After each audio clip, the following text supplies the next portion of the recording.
Om Shanti. Slogan है आज का, सहनशीलता का गुण धारण करो तो कठोर संस्कार भी शीतल हो जाएंगे, है ना। अब बाबा ने हमें कठोर संस्कारों को शीतल करने की विधि बताई है कि सहनशीलता का गुण धारण करो, लेकिन लक्ष्य होगा तो लक्षण लाएंगे ना। तो पहले तो हम ये अपने आप से पूछें कि क्या हमें पहला अपने कठोर संस्कारों की अवेयरनेस है कि हमारे संस्कार कितने कठोर हैं, और दूसरा क्या हम उनको परिवर्तन करने की जो आवश्यकता है उसको अनुभव करते हैं कि वो कितनी ज़रूरी है ना। तो आज आप देखो, मनुष्य के जो संस्कार हैं वो बहुत कठोर हैं, इतने कठोर कि जब वो संस्कार के आधार से संकल्प चलने लगते हैं, भावनाएं क्रिएट होने लगती हैं और शरीर में चेंजेस आने लगते हैं, है ना। जब उन संस्कारों के आधार से ये बातें होने लगती हैं और व्यवहार में परिवर्तन आने लगता है, तो आत्मा इतनी पावर नहीं रख रही है कि उसको चेंज कर सके, है ना। आज व्यक्ति क्या कर रहा है, हमारे को बॉडी में पैल्पिटेशन हो रही है, हम जो व्यवहार कर रहे हैं, हम जो फील कर रहे हैं, उसके लिए हमें दवाई दो कहता है ना। क्यों? क्योंकि वो अपने संकल्पों को, अपनी भावनाओं को, उन भावनाओं से जागृत शारीरिक रिपरकशंस को और अपने बिहेवियर्स को कंट्रोल नहीं कर पा रहा है। तो ये है कठोर संस्कारों के जो फाउंडेशन है, कठोर संस्कारों के इम्प्लीकेशंस, जो फाउंडेशन है कठोर संस्कारों की, उसके प्रैक्टिकल इम्प्लीकेशंस हैं ये। तो अब हमें समझना है कि हमारे अंदर कितने कठोर संस्कार हैं, हम किन बातों को, किन फीलिंग्स को, किन विचारों को व्यवहार में आने से, फील करने से या जो शरीर में रिपरकशंस लाने से रोक नहीं पा रहे। इसको हमें अपने आप को पूछना है, कौन से संस्कार हैं। क्या डर का संस्कार है, भय का है, चिंता का है, क्रोध का है ना, इच्छाओं का है। कई ऐसे होते हैं इच्छाओं को कंट्रोल नहीं कर पाते। क्या लोभ है, अगर ये चाहिए, यहाँ जाना है, ये खाना है, ये चाहिए, अगर संकल्प आ जाता है तो उसके बिना रह नहीं पा रहे। क्या मोह है, इस व्यक्ति को देखना है, मिलना है, इसके पास नहीं है तो अच्छा नहीं लग रहा, उनसे दूर हैं तो सुखी नहीं फील कर पा रहे। क्या ये संस्कार है हमारे अंदर? या हमारे अंदर दुखी होने का, किसी ने कुछ कह दिया, कुछ किया, कोई परिस्थिति आई तो दुख लेने को हम हेल्प नहीं कर पा रहे, या दुख देना, क्रोध कर कर या कुछ ऐसा कहकर या हाथ उठाकर या कोई व्यवहार कर कर हम उनको दुख देने से नहीं रोक पा रहे। क्या संस्कार है हमारे अंदर, क्या बातें हैं जिनको हम कहेंगे ये कंपल्सिवनेस है हमारे अंदर, है ना। तो अपने आप को पूछना है कि ऐसे कौन कौन से संस्कार हैं।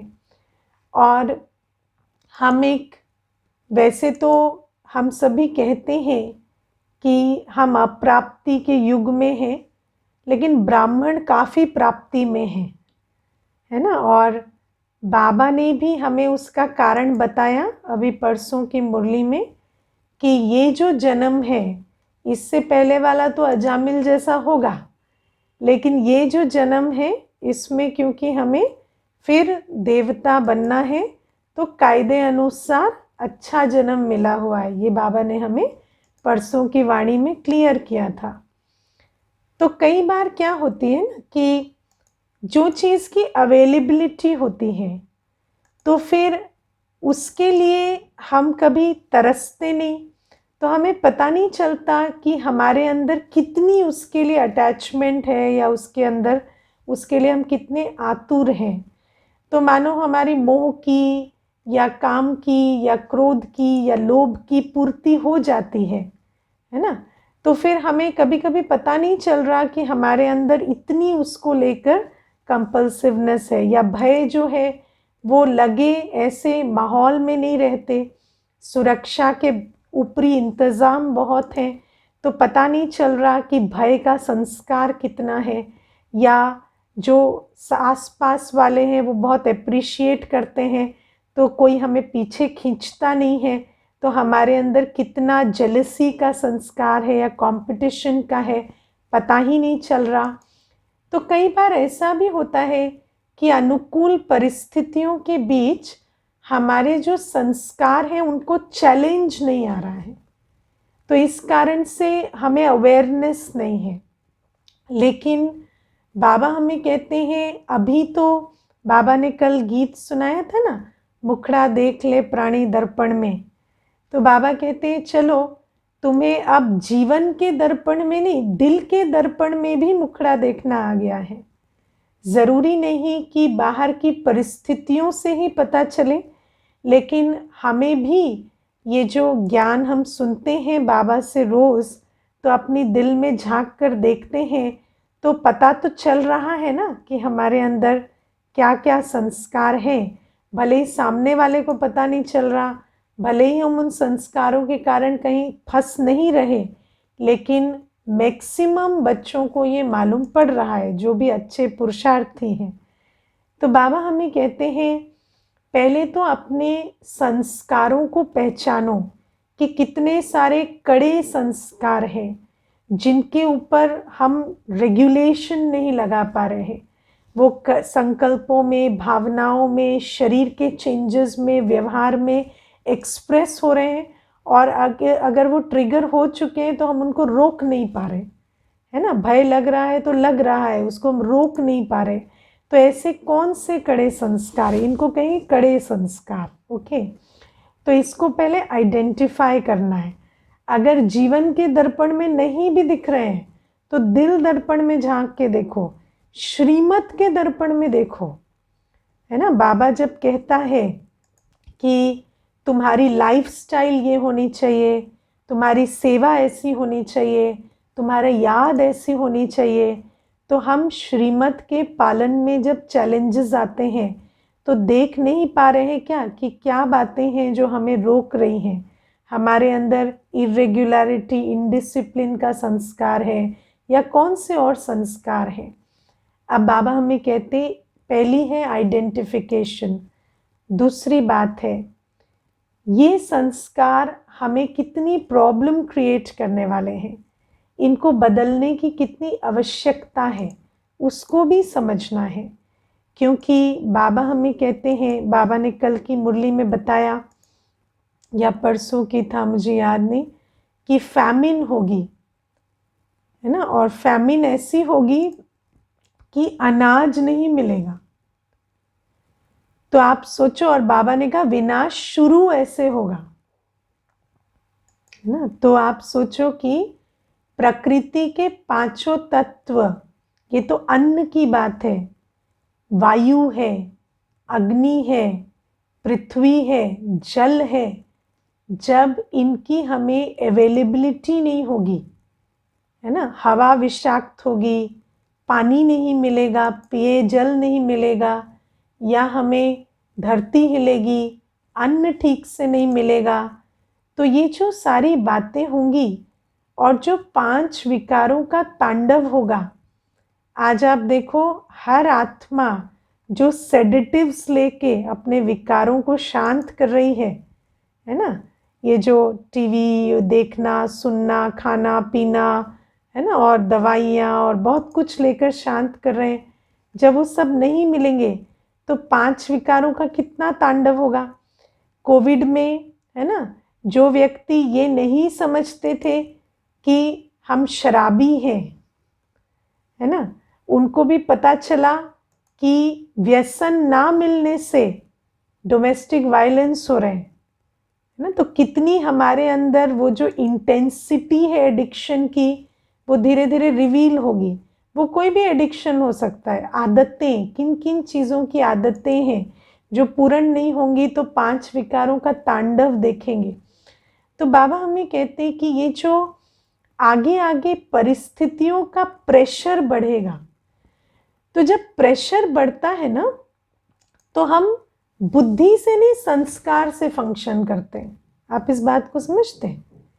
हम नॉर्मल सर्कमस्टेंसेस में बुद्धि से फंक्शन करते हैं, लेकिन जब प्रेशर बढ़ता है तो हम संस्कारों से फंक्शन करते हैं, है ना। आप देखना, वैसे व्यक्ति बड़ी अच्छी अंग्रेजी बोलेगा, बड़ा पर्सनालिटी मेंटेन करेगा, जैसे ही उस पर बहुत प्रेशर बढ़ेगा ना, आ जाएगा अपनी लोकल लैंग्वेज पे, है ना। और वो बोलेगा जो उसका संस्कार है ना। तो बाबा हमें कहते हैं, है ना, दुनिया में कहते हैं हंग्री, एंग्री, लोनली, टायर्ड। बहुत भूख लगी है, बहुत क्रोध आता है, बहुत अकेलापन अगर सताता है, और बहुत थकान हो गई है शारीरिक, ये भी कुछ फॉर्म्स ऑफ प्रेशर हैं। तो दुनिया में कहते हैं इस समय पर संस्कार दिखाई देने लगते हैं, इमर्ज हो जाते हैं, है ना। तो ऐसे ही बाबा हमें बताते हैं कि धीरे धीरे अब वो समय आ रहा है जब परिस्थितियों का प्रेशर बहुत बढ़ेगा, और जो वायुमंडल से, वस्तु, व्यक्ति, वैभव से हमें सपोर्ट मिल रहा है ना, वो सपोर्ट सारा हिलने लगेगा। तो जब वो हिलेगा तो उस समय पर हमारी जो फाउंडेशन है संस्कारों की, अगर वो स्ट्रॉन्ग नहीं है, अगर हमारे अंदर कमज़ोर संस्कार है, खामियां हैं, तो उस समय पर हम होल्ड अप नहीं कर पाएंगे। उस समय हमारी अवस्था बहुत डिफ़िकल्टी में आ जाएगी, और फिर उस समय की भोगना भी अलग होगी, और प्लस अंतमते सोगति, है ना। और फिर बाबा हमें कहते हैं वो कोई ऐसा नहीं कि बस फाइनल एग्ज़ाम में, लेकिन अभी भी छोटी छोटी बातें जो भी आती हैं, है ना, उसके अंदर भी हमें ये समझ में आता है कि जैसे प्रेशर बढ़ता है तो हमसे विकर्म बन रहे हैं, हमारी जो धारणाएं हैं वो हट जाती हैं, और जो हमारे पुराने संस्कार हैं वो इमर्ज हो जाते हैं। तो बाबा कहते हैं इन पुराने संस्कारों को शीतल करना पड़ेगा, इनकी जो पकड़ है ना हम पर, उसको बहुत कमज़ोर करना पड़ेगा।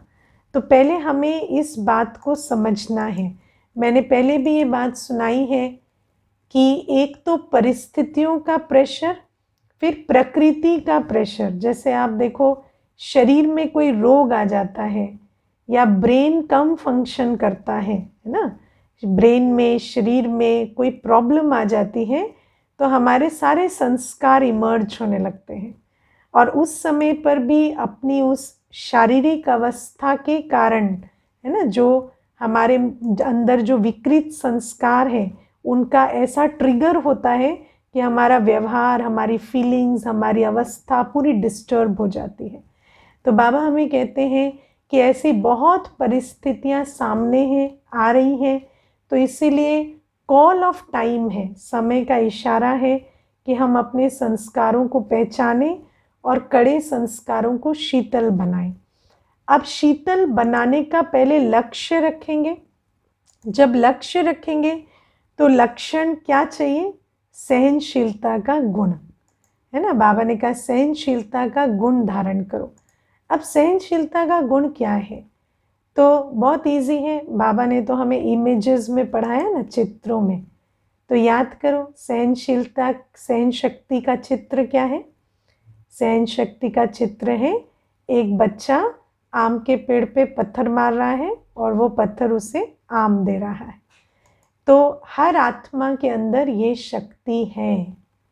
हमें अमृत वेले बैठकर अपनी शक्ति को इमर्ज करना होता है, अपने आप को अमृत वेले शक्तिशाली स्थिति में स्थित करो कि मुझ आत्मा के अंदर इतनी शक्ति है कि सारे दिन में परिस्थितियों के बीच, बातें सुनते, सीन्स देखते, व्यवहार के बीच मैं आत्मा अपनी सतोगुणी अवस्था से, नॉलेजफुल स्टेट से रिस्पॉन्ड कर सकूं, मैं आम दे सकूं, है ना।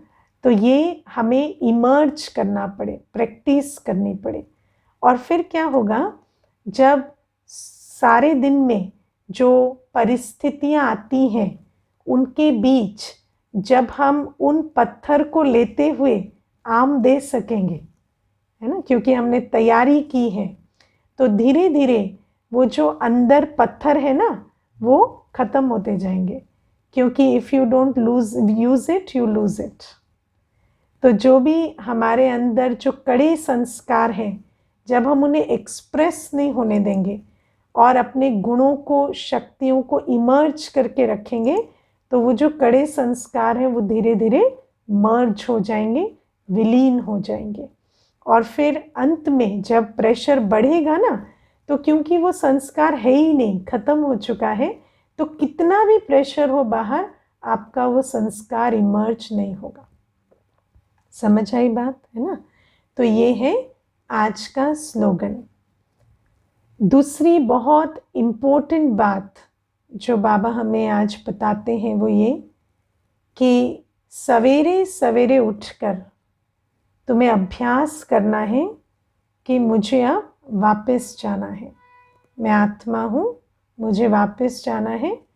और बाबा हमें बताते हैं कि इस अभ्यास को करने से तुम्हारा देह भान टूटता जाएगा और बाबा की याद तुम्हें पक्की होती जाएगी। अब मैं आपको कल की एक बात बताती हूँ। एक माता मुझे बता रही थी कि घर में कुछ परिस्थितियाँ आई, है ना, उन परिस्थितियों के अंदर उनको थोड़ा स्ट्रिक्ट एक्शन लेना पड़ा, ना, क्योंकि अधिकार की बात थी और ऐसे, तो थोड़ा स्ट्रिक्ट एक्शन लेना पड़ा। फिर आत्मा को क्या है कि जब कोई बात स्ट्रिक्ट एक्शन लेने की आती है तो कभी कभी उसको थोड़ा, है ना, उत्तेजना हो जाती है ना, कि अब ये बोलना भी पड़ा, करना भी पड़ा, और फिर वो आदत नहीं है, वो संस्कार नहीं है, तो थोड़ी अंदर से डिस्टर्ब हो गई। तो फिर जब मुझे पूछा उन्होंने, तो मैंने कहा देखो, हमारा ये जो संगम युगी पुरुषार्थी जीवन है ना, ये बहुत इंटरेस्टिंग है, क्योंकि जाना भी है और जब तक जाते हैं तब तक जीना भी है है ना। तो ऐसा भी नहीं है सिर्फ जाना है, ऐसा भी नहीं है सिर्फ जीना है, तो दोनों बातें हैं। अब जब इस दुनिया के कॉन्टेक्स्ट में रहते हैं तो कई बार ऐसी बातें होती हैं जहाँ पर आपको विस्तार में जाना पड़ता है ना, थोड़ा इम्प्लीकेशंस भी सोचने पड़ते हैं, कहीं थोड़ी समझ भी लेनी पड़ती है कि इस बात से क्या हो सकता है, क्या नहीं हो सकता, थोड़ा बुद्धि को विस्तार में भी ले जाना पड़ता है। और फिर सबसे बड़ी बात है कि वापस तो जाना है, और जाने के समय हमें सार में रहना है, क्योंकि बिना सार में रहे हम जा नहीं सकते। राइट बात है ना। और तो बाबा हमें कहते हैं, लेकिन एक चीज़ जो हमें कभी भूलनी नहीं है वो ये कि इस दुनिया में हम जो पुरुषार्थ करते हैं ना, पुरुषार्थ करना पड़ता है, व्यापार के लिए भी, संबंध के लिए भी, अधिकार के लिए भी करना पड़ता है। और इस दुनिया में जो पुरुषार्थ हम करते हैं उसका फल निश्चित नहीं है। आप करेंगे, कभी वो होगा ड्रामा अनुसार, कभी नहीं होगा, लेकिन जाना निश्चित है ठीक है ना। इसीलिए जो निश्चित है उसके ऊपर प्रायोरिटी देनी है ना। तो हमारे अंदर जो क्लैरिटी है वो बहुत अच्छी होनी चाहिए।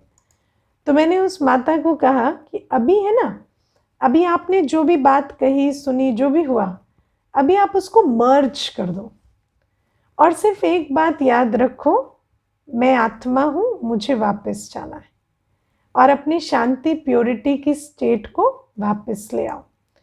तो बाबा हमें आज एक बहुत सुंदर विधि बताते हैं कि सुबह सुबह जब तुम ये पुरुषार्थ करोगे ना कि मैं आत्मा देह से न्यारी हूं और मुझे अब घर वापस जाना है, तो सारे दिन में तुम्हारी अवस्था बहुत अच्छी रहेगी। कैसे अच्छी रहेगी? तो बाबा ने हमें एक शक्ति बताई है, समेटने की शक्ति बताई ना, पावर टू पैकअप। अब पावर टू पैकअप क्या है?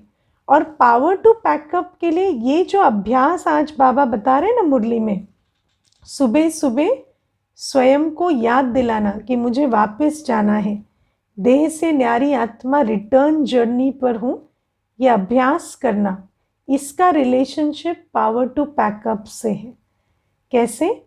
पहले सुबह फाउंडेशन बना लो, उसके बाद सारे दिन में विस्तार में तो बुद्धि जाएगी, विस्तार में तो जाना पड़ता है ना, क्योंकि कोई बात समझनी है, करनी है, किसी बात को, किसी परिस्थिति को एनालाइज करना है, कोई बिजनेस की बात है, संबंध की बात है, कोई लेन देन की बात है, तो गृहस्थ व्यवहार में रहते हैं तो ये सारी बातें करनी होती हैं।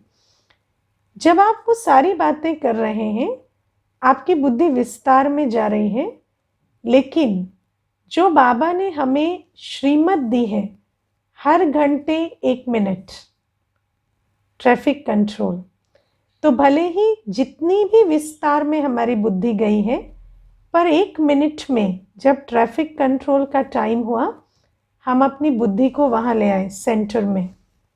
मैं एक आत्मा हूं, सफर पूरा हुआ, वापस जाना है ना।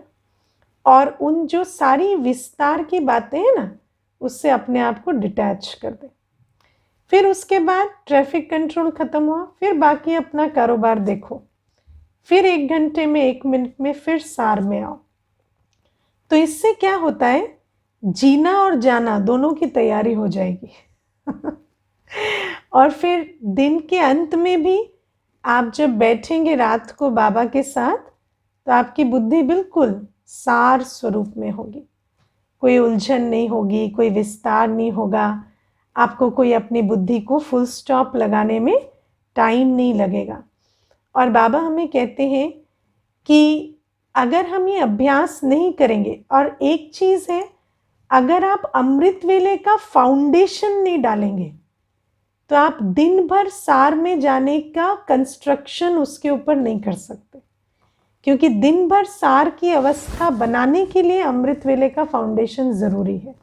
अगर वो नहीं है तो आप सोचेंगे ट्रैफिक कंट्रोल में कि मैं फुल स्टॉप में आ जाऊं, पर आ नहीं सकेंगे। और फिर बाबा हमें कहते हैं, अगर ये नहीं किया तो आप देख ही रहे हो, बुद्धि एक बात से दूसरी बात, दूसरी तीसरी चौथी करते करते कितनी विस्तार में चली जाती है, और सुख चैन सारा उड़ जाता है। तो ये एक बाबा ने बहुत बड़ी श्रीमत हम बच्चों को दी है। और एक बात जो आज मैं मुरली की लेना चाहती हूँ, वो ये कि बाबा हमें आज कहते हैं, मैं एक ही तुम्हें स्पिरिचुअल नॉलेज देता हूँ, बाकी सब फिलॉसफी है ना। मैंने फिलॉसफी का अर्थ डिक्शनरी में चेक किया, तो फिलॉसफी का अर्थ डिक्शनरी में यही है कि जीवन जीने को, या आपको कैसे चलना है कार्य व्यवहार में, उसकी कला फिलॉसफी है ना। तो बाबा ने कहा, शास्त्रों में, वेदों में तुम्हें फिलॉसफी समझाई गई, तो वहाँ क्या सिखाया गया है ना, जीवन में कैसे चलो, क्या करो क्या नहीं करो, तुम राजा हो तो क्या करो, स्त्री हो तो क्या करो, पुरुष हो तो क्या करो, है ना। कर्तव्य का बोध वो सिखाया गया, जीवन को बेहतर, समाज को बेहतर कैसे बनाएं वो बताया गया। लेकिन बाबा हमें स्पिरिचुअल नॉलेज सिखाते हैं। बाबा हमें ये नहीं बताते क्या करो क्या नहीं करो, बाबा हमें ये बताते हैं कि हर कर्म करने वाली जो शक्ति हो, तुम आत्मा है ना। तो जैसी आत्मा की स्थिति होगी वैसा ही कर्म होगा। इसीलिए बाबा ने हमें बताया है कि जब सतयुग त्रेता युग होता है तो होता ही अकर्म है। वहां कोई किसी को ये नहीं बताता ये करो ये मत करो, वहां कोई किताबों के आधार से नहीं चलते, लेकिन क्योंकि आत्मा पवित्र है तो हर कर्म श्रेष्ठ ही होता है। आज बाबा ने कहा ना, भ्रष्टाचार होता ही नहीं। भ्रष्टाचार करने की जो उत्तेजना है वो होती ही नहीं। क्यों? क्योंकि आत्मा पवित्र है। और जब से रावण राज्य शुरू होता है तो हर कर्म विकर्म बन जाता है। आजकल आप देखो, कितने भी नियम बना लो, कानून बना लो, लेकिन उन कानून को तोड़कर भ्रष्टाचार कैसे करना है वो आत्मा रास्ता निकाल ही लेती है। अच्छे से अच्छी मशीन, अच्छे से अच्छा यंत्र, अच्छे से अच्छा सामान, उसका दुरुपयोग कैसे करना है, अच्छी से अच्छी टेक्नोलॉजी को मिसयूज करके दुख देने वाली चीज़ें कैसे बनानी है, ये आत्मा निकाल लेती है। क्यों? क्योंकि आत्मा को ये सिखाने से कि ये करो ये मत करो, वो अपने जो विकारों से छूट नहीं सकती है ना। तो आत्मा की क्वालिटी जब विकारी हो जाती है तो आत्मा हर चीज़ में भ्रष्टाचार करना शुरू कर देती है। इसीलिए बाबा कहते हैं, मैं तुम्हें ये नहीं कहता ये करो ये मत करो, मैं तुम्हें आत्मिक स्थिति को परिवर्तन करने का, पतित से पवित्र बनाने का ज्ञान देता हूँ, योग सिखाता हूँ। और दुनिया में स्पिरिचुअल नॉलेज और कोई नहीं है। आत्मा अपने बाप को पहचाने, उससे योग लगाकर पतित से पवित्र बने, शक्तिशाली बने, ऐसी दुनिया में और कोई विधि नहीं है। है कोई विधि? दुनिया में और कोई ये बात हमें नहीं सिखाता। इसीलिए बाबा कहते हैं स्पिरिचुअल मतलब स्पिरिट का, आत्मा का ज्ञान, आत्मा की याद, आत्मा का परिवर्तन, आत्मा की पतित से पवित्र अवस्था, वो बनाने वाला, वो सिखाने वाला मैं ही हूँ। और बाबा हमें ये सिखाते हैं कि कर्म जो है वो आत्मा की स्थिति का प्रतिफल है। अगर आत्मा की स्थिति पतित है तो कर्म पवित्र नहीं हो सकते। और बाबा हमें ये भी बताते हैं कि आत्मा की स्थिति वैसी होती है जैसा उसका योग होता है, और संसार की स्थिति है ना, आत्मा के कर्म का फल है। तो जब आत्मा की स्थिति बदलती है, कर्म बदलते हैं, तो संसार आप ही बदलता है। और बाबा हमें बताते हैं आत्मा की स्थिति उसके मन बुद्धि की अवस्था से तय होती है ना। मन बुद्धि का किस प्रकार से उपयोग हो रहा है, उससे आत्मा की स्थिति का निर्धारण होता है। तो बाबा हमें बताते हैं कि हमारा ये जो मन और बुद्धि है, जब ये लगा होता है पतित दुनिया से, तो हमारी जो अवस्था है वो दुखी, विकारी, पतित बनते हैं। और जब हमारा मन बुद्धि का योग पवित्रता के सागर बाबा से लगता है तो हम पवित्र और शक्तिशाली बनते हैं।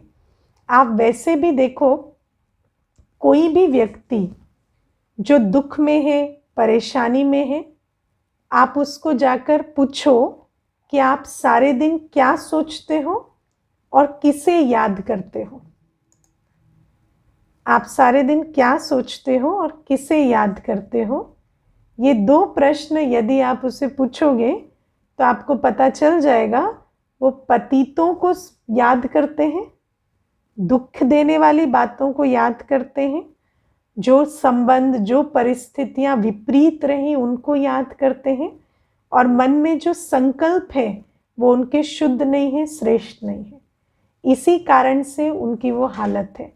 तो बाबा हमें कहते हैं आत्मा की अवस्था का डायरेक्ट कनेक्शन उसके मन बुद्धि से है। इसीलिए बाबा हमें कहते हैं मन मनाभव और बुद्धि का योग मुझसे लगाओ।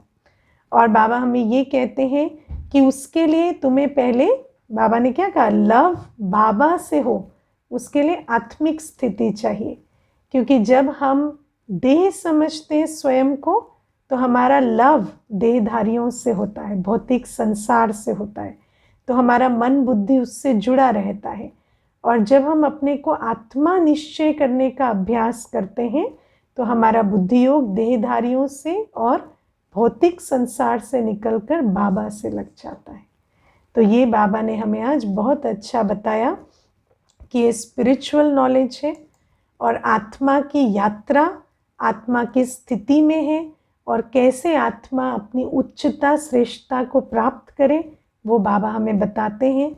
और अगर हम बाबा को याद करते हैं यथार्थ, हमारी स्थिति ऊंची होती है तो ऑटोमेटिक हमारे कर्म श्रेष्ठ होने लगते हैं कि नहीं, है ना। जैसे ही अवस्था बदलती है अपने आप आपकी दिल होगी ये नहीं ये करते, है ना। और जब कर्म श्रेष्ठ होंगे तो संसार आप पे ही बदल जाएगा। तो फिलॉसफी से संसार नहीं बदलेगा, स्पिरिचुअल नॉलेज से संसार बदलेगा। ये बाबा आज हमें समझाते हैं। और एक प्रश्न है, ले लेती हूँ। बाबा ने मुरली में कहा है कि बाबा से राय लेनी है ना। तो बाबा से कैसे राय लें, ठीक है। तो बाबा से राय लेना मतलब जो आपको निमित्त इंस्ट्रूमेंट मिले हैं, आपके केस में मैं, आपको जो भी राय लेनी है आप मुझे पूछेंगे और मुझे अगर अपने अनुभव से समझ आएगा, श्रीमत मुझे जितनी पता है वो पता होगी तो हम आपको बताएंगे, नहीं होगा तो हम बाबा की याद में बैठकर पूछकर बताएंगे है ना। लेकिन वो जो राय है वो आपको निमित्त के द्वारा मिलेगी। तो ये बात है। दूसरी बात हम ये भी बताएंगे आपको कि राय लेना है पर राय पर चलना भी है ना। कई ऐसे होते हैं हर हफ्ते राय ले लेते हैं लेकिन कोई उनकी उन्नति दिखती नहीं है, क्योंकि राय ले रहे हैं पर राय पर चल नहीं रहे, ठीक है। तीसरी बात है, राय लेने के लिए पोतामेल देना पड़ेगा। आप ऐसा नहीं मुझे आधा सच बताएंगे और कहेंगे इतने लिमिटेड इंफॉर्मेशन में ही दीदी मुझे राय दो। आपको अपनी पूरी जीवन मुझे स्पष्ट बतानी पड़ेगी, क्योंकि जितना आप मुझे बताते हैं उसमें जो नहीं बताते हैं प्रॉब्लम वहां पर है तो हम उसका सल्यूशन कैसे देंगे, है ना। बाबा को भी हम क्या बताएंगे, तो ये भी समझना है। तो राय लेने की जो पूरी विधि है उसको समझना है। राय के लिए पूरा पोतामेल देना पड़ेगा। राय के लिए आपको राय लेते हैं तो राय पर चलना है। और सबसे इम्पोर्टेंट बात कि जब हम बाबा से राय लेते हैं तो हमारे अंदर इतनी ऑनेस्टी होनी चाहिए कि हम परिवर्तन होना चाहते हैं ना। कई बार हम चाहते हैं कि हम अपनी कमजोरी में चलते रहें और बाबा को बता दिया है तो वैलिडेशन मिल गई, है ना। लेकिन वो जो कन्फेशन करते हैं ना क्रिश्चियनिटी में, वो कन्फेशन नहीं है ये कि किया और फिर वैलिडेशन मिल गई कि आपने कन्फेशन कर लिया है और फिर पुरानी चलन वैसी की वैसी, वैसा नहीं। राय लेते हैं तो पहले इंटेंशन हो चेंज का, दृढ़ निश्चय हो कि मुझे बदलना है। दूसरा जो बताया जाए वो करें। तीसरा पूरा पोतामेल देंगे तब राय मिलेगी, ठीक है। तो ये सारी बातें समझकर और फिर आप टाइम ले सकते हैं, बात कर सकते हैं, बता सकते हैं व्हाट्सएप पे, हम आपको रिवर्ट भी करेंगे, है ना। मैं आपको बताऊं, कई ऐसे होते हैं प्रश्न लिख के भेजेंगे, ठीक है। फिर हम उस पर 4 प्रश्न उनको पूछेंगे, है ना। आप क्या करते हैं, कहाँ रहते हैं, तो क्या लिखते हैं पता है, how is this related to my question, है ना। तो आप इतने ज्ञानी हैं कि आपको ये पता है what is related to your question, so why don't you know the answer, ठीक है। तो ये मैं आपको प्रैक्टिकल बातें बताती हूँ जो रोज हो रही है तो हर चीज को समझो कि हमें नहीं पता चल रहा हम कहाँ गलती कर रहे हैं, और जहाँ विकारों को छोड़ने की बात आती है वहां पर हम कहें कि वो हम छोड़ नहीं सकते, तो वो आप छोड़ नहीं सकते तो दुख से छूट नहीं सकते, है ना। क्योंकि हम कोई नई बात नहीं बताएंगे, वही बताएंगे जो बाबा कहता है मुरली में।